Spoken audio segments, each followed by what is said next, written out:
بەخێر بن بۆ بەشی خزمەتگوزاری و تەکنۆلۆژیای چاو.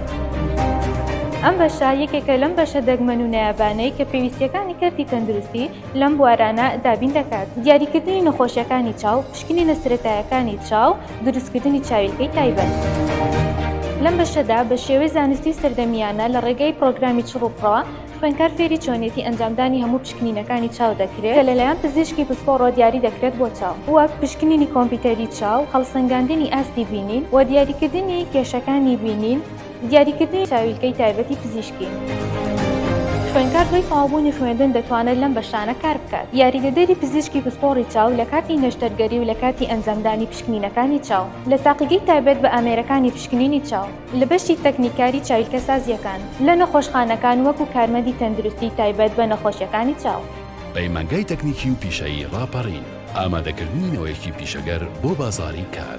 ئێمە دەزانین بازاڕی کار چی پێویستە.